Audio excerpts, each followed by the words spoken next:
Okay, papunta tayo ng Mandaluyong ngayon, Bonnie. Magka-try tayo guys ng PC. Tagal-tagal tayo hindi nakapag-ayos. Well, hindi naman talaga tayo mag-aayos. Hindi ko naman siya ina-expect na maayos. Bago lang yun parang 2 years ago lang yung PC niya. Sabi ko i-check ko muna kung talagang board bago ka bumili. Kasi sayang, hinala ako na hindi siya board, motherboard. Inalis ko lang yung balaklava kung baho amoy paa. Hindi ko kasi napalitan, last week pa yan. Pati yung gloves hindi ko napalitan. Okay lang yung gloves, hindi ko naman siya naamoy Kaso mahirap pag walang balaklava. Maano sa leeg yung jacket, nakakairita sa leeg pag lumilingon-lingon ka. Maano sa leeg. Tsaka yung strap ng helmet nakakaano sa balat, nakakailang. Hindi kasi tayo sanay nang walang balaklava. Nakatulong kasi yung balaklava na yun, pawis, moisture wicking.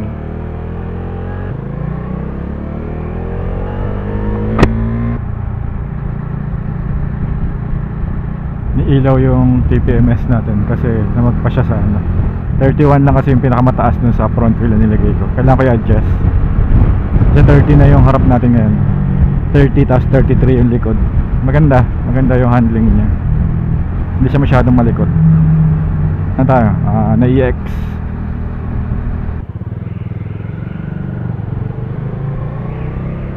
Okay, paano na tayo? Pa Skyway.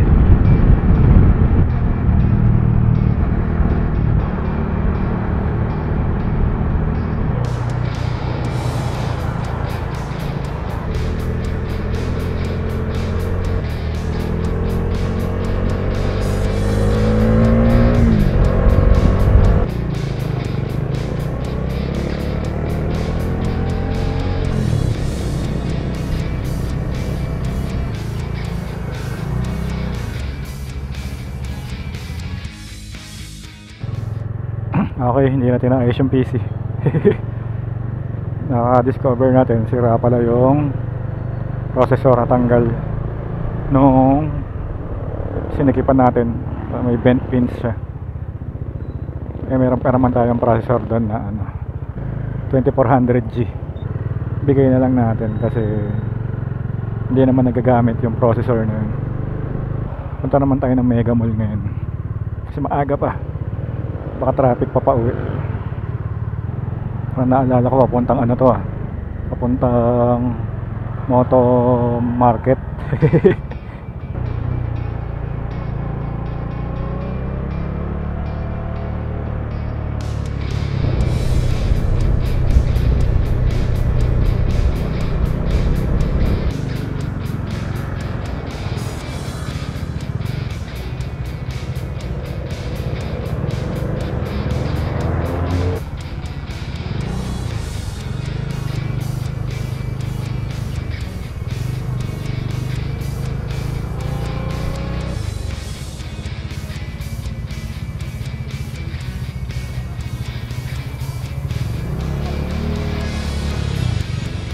Sir, saan po parking?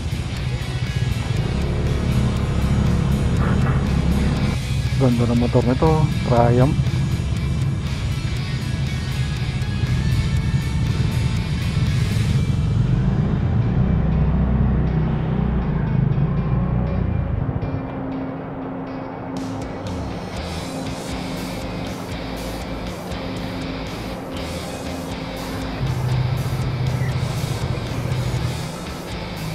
Ha?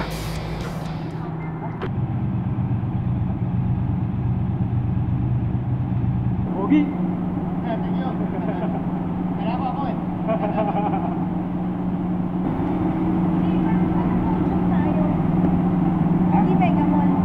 Podium ba to? Hindi ko alam.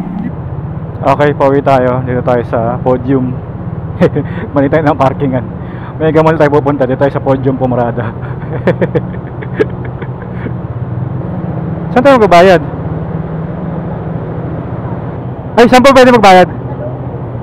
Ay, pwede ako umikot? Wala palang dito. Binabayaran pala sa loob. Kami ulit eh.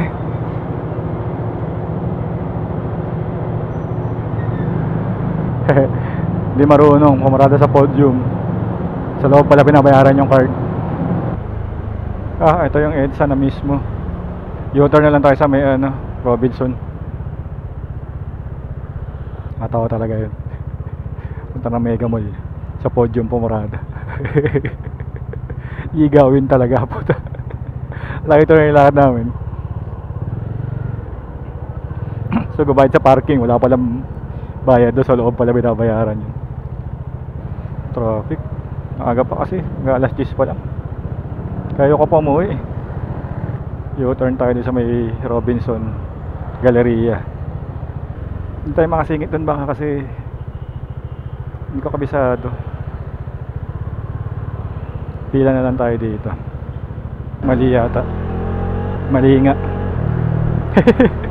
Mali tayo na niraanan. Dapat doon sa ilalim. Tanga. Wala tuloy U-turn slot dito. Sana meron. Kung hindi, papalayo tayo. May kumaliwa doon. Baka ito yung U-turn slot na sinasabi.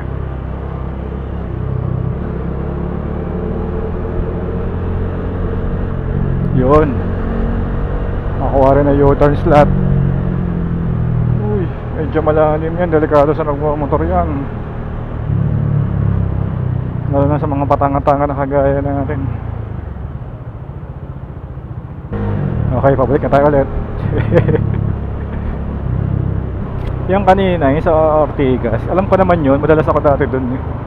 Pero pag matagal ko kasi hindi nadadaanan, nakakalimutan ko. Kaya madalas din tayo maligaw eh. Ang hina natin sa kalsada, ang bis pa natin makalimot.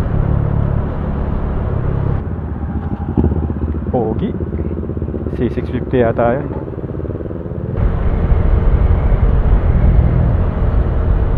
Hindi man traffic pero maraming sakyan. Tapos hindi masyado mabilis yung andar. Pero maluwag eh. Ayoko lang sumingit-singit kasi parang pagod yung pakiramdam ko. Kahit di pa ako pagod.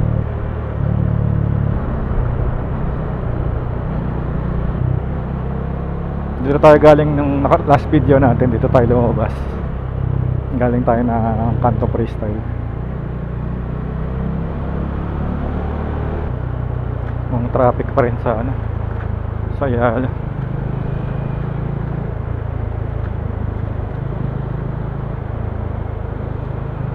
Tayo sa tunnel, baka traffic.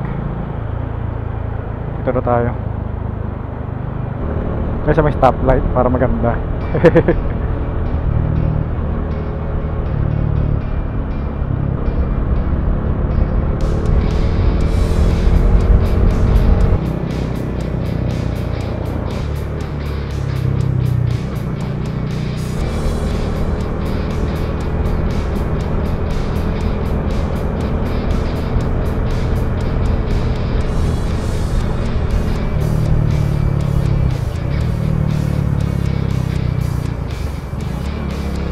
Okay, na-EX na.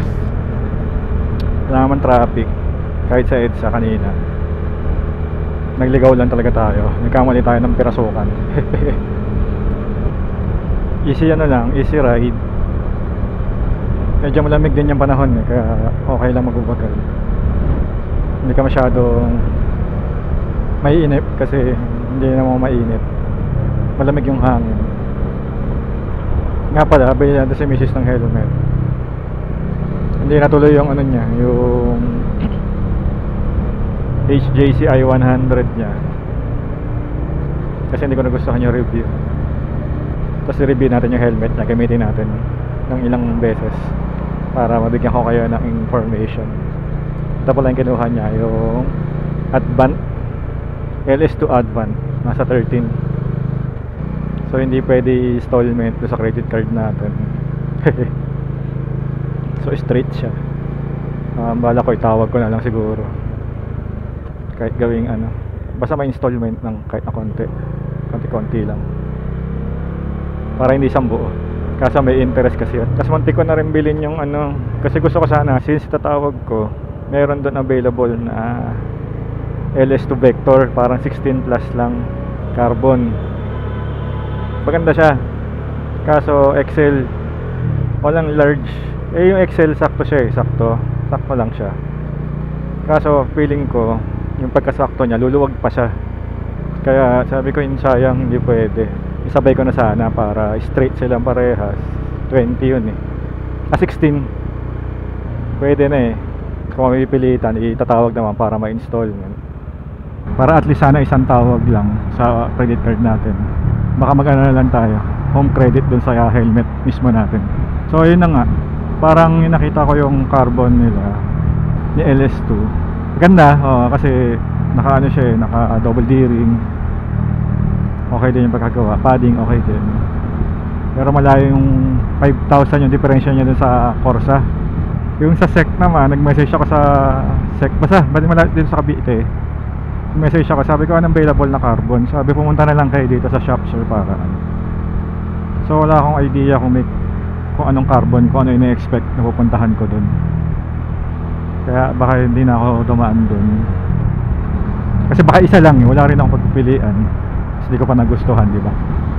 Buti ko sinabi na madami sir, punta na lang kayo dito. Ayun, pwede yun, kaso wala sinabing ganun. Ayun, so tingin ko si Spider Corsa pa rin ang Corsonata ko. Pero mantik na ako mapilitan sa LS2 Vector 2 kanina, kaso walang large. Sabi rin naman na nagbabantay, sir, wag pa yan ng konti. At least hindi lang yung babae hindi lang niya gustong makabenta. May ano pa rin siya, na ano pa rin niya na ganito, ganito, ganyan. So hindi lang basta makabenta, sinabi pa rin niya na luluwag pa rin yun. Kaya sabi ko sakto naman siya, kaso bakal lumuwag. Sabi niya sir, luluwag pa talaga yan. So okay din. Mabili din natin yung Advant ni Mrs. Okay din naman, maganda yung pagkagawa. Chinek ko maganda yung galaw ng mga pyesa. Sa i100 kasi meron ako nakitang review na na pag sinara mo, kasi yung teka lang, yung niya kasi, yung shield niya, yun yung gusto ko, yung kaliwat kanan, hindi sa gitna yung babaan tsaka taasan. Kasi pag sinara mo sa kaliwa, yung kanan parang hindi masyado nasasara. So kailangan hilain mo sa ibabaw, parang kailangan mo kapitan sa ibabaw ng lens para sara maigi. So sabi ko parang hindi dapat ganun, parang yun nasa isip ko. Kasi simple lang yun. Bakit bakit ganun, sabi ko. Pero di ko siya na-test nung nakakita tayo sa personal nung i100. Kasi nga walang puti. Ito pa puti yung Soti basis. So okay siya. Pero hindi ako makapag-review. I-first impression natin, tingnan natin. Kailangan mo natin gamitin ng mga ilang linggo. Pero kung hindi kasi sa ating helmet, try natin ng mga 3 ride. Kasi kanya yung helmet na yun eh. Baka tayo pa lumuma eh. Pero try lang natin, 3 ride lang papasok para mabigay ko yung experience ko sa kanya, kung okay o hindi. Pero sa itsura pa lang, hindi pa natin nagagamit, okay na siya para sa akin. Build quality, pwede na. Mura lang siya, 13 lang siya. Kumpara mo sa i100, 15. Hindi ko na na-videohan yung sa Motor World Mega Mall kasi hindi ako nakapagpaalam eh. Hindi kagaya dun sa nakarang video natin, Ride Safe Moto, nakapagpaalam tayo. Kasi wala rin ako nakitang wala ako nagustuhan kagad doon pagkapasok ko. Kaya hindi ko na naisip yung camera. Pero si Mrs. may nagustuhan siya. Wala na tayong gas. Nakalimutan kong pakarga. Lumagpas kasi tayo kanina eh. Nagkamali tayo ng daan. Bukasan pa tuloy yung gas natin. Ang gusto. Ganda.